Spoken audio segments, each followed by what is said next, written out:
అండి, నమస్తే. నేను మీ అన్నపూర్ణ. ఈరోజు నేను బొబ్బర్లతోటి గుడాలు చేసి చూపిస్తానండి. నేను 4 గంటల ముందు నానబెట్టేసానండి. బొబ్బర్లని బాగా నానిపోయినాయి. ఇవ్వండి, నేను శుభ్రంగా కడిగి పెట్టేసాను, నానబెట్టేసేసాను. ఇప్పుడు కుక్కర్లో వేసుకొని 3 విజిల్లు వచ్చే వరకు ఉడికించుకుందామండి. నేను వాటర్ తోటి వేసేస్తాను, మంచినీళ్ళతో పోసాను కడిగేసి. ఇవ్వండి, వాటర్ తోటి పోసేసాను కుక్కర్లో. ఒక 3 విజిల్లు వచ్చే వరకు ఉడికించుకుందాము. కొంచెం అంత ఉప్పు వేసేసి ఉడికించేసుకుందామండి. కొంచెం అంత ఉప్పు వేసుకుందాము, మూత పెట్టి 3 విజిల్లు వచ్చే వరకు ఉడికించుకుందాము. ఇవ్వండి, 3 విజిల్లు వచ్చింది. ఆ గాలి అంతా పోయింది, చూసుకుందాం ఒకసారి మనము. ఇవ్వండి, మనం ఎక్కువ వాటర్ వేసి ఉడికించుకోవద్దు, మన దాంట్లో ఉన్న పొట్టినంత అయిపోతుంది.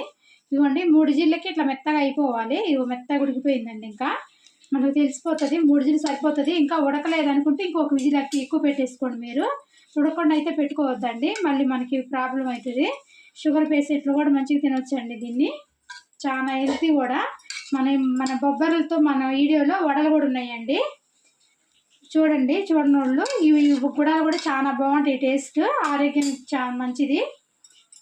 మొత్తం నేను వడపోసి గిన్నెలో పోసేసుకున్నాను. ఇంక మనం తాలింపు పెట్టేసుకుందాము. స్టవ్ ముట్టించి ఒక బాండి పెట్టుకున్నామండి. బాండి పెట్టుకుని ఆయిల్ వేసుకుందాము. హెల్త్కి మాత్రం చాలా మంచిదండి బొబ్బర్లు. షుగర్ పేషెంట్లు కానీ, డైట్ చేసేవాళ్ళు కానీ తినొచ్చండి, చాలా చాలా మంచిది ఆరోగ్యానికి మాత్రం. నేను వీడియోలో వడలు కూడా పెట్టున్నాను. బొబ్బర్లు వడ కూడా చాలా టేస్ట్ బాగుంటాయండి, ఒకసారి ట్రై చేయండి చూడని వాళ్ళు. ఆయిల్ వేడైతుంది, అయిపోయింది. ఇప్పుడు మనము మినపప్పు, ఆవాలు, జీలకర్ర అన్నీ వేసుకున్నామండి తాలింపు గింజలు.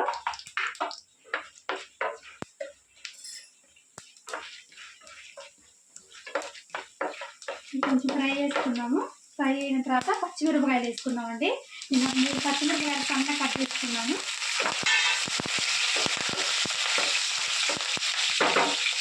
ఎక్కువ ఏం కావాల్సింది లేదండి. ఇగో ఉల్లిపాయలు మాత్రం 2 ఉల్లిపాయలు వేస్తున్నానండి. ఒక కప్పు కొబ్బర్లకి నేను 2 ఉల్లిపాయలు వేస్తున్నాను.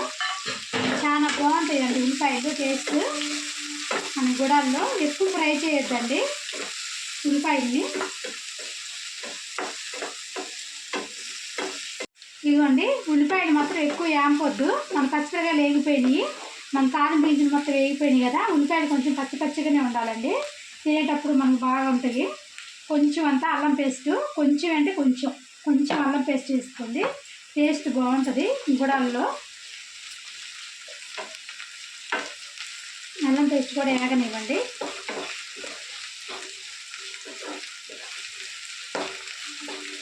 కరివేపాకు వేసుకుందాం మనం.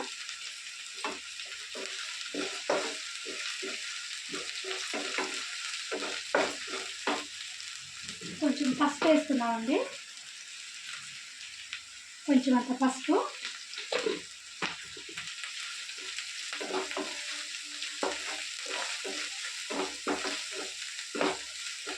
ఇదిగోండి, అల్లం పేస్ట్ వేగిపోయింది కదా. కొంచెం కారం, పచ్చిమిరపకాయలు వేసుకున్నాం కదా, కొంచెం అంత కారం వేసుకోండి.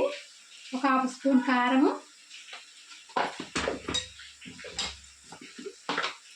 ఒక స్పూన్ ధనియాల పొడి. ఇందాక మనం ఉడకబెట్టేటప్పుడు కొంచెం వేసుకున్నామండి సాల్ట్, ఇప్పుడు కొంచెం వేసుకుందాము. సాల్ట్ వేసుకొని కలిపేసుకుందాము.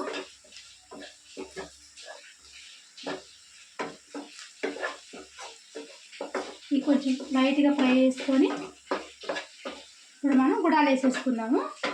ఇదిగోండి, బొబ్బర్లు వేసేస్తున్నాను. బొబ్బర్లు వేసేసుకొని కలిపేసుకోండి,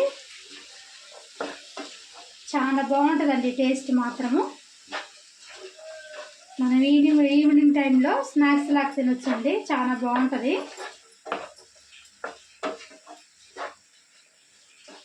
కొంచెం తిన్నా కూడా కడుపు నిండిపోయినట్టు అనిపిస్తుంది మనకి.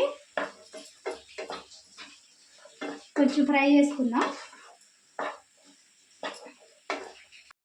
ఇవ్వండి, ఫ్రై అయిపోయినాయి కదా. ఇప్పుడు కొంచెం కొత్తిమీర వేసేసుకుందాము. లాస్ట్లో కొత్తిమీర వేసేసుకొని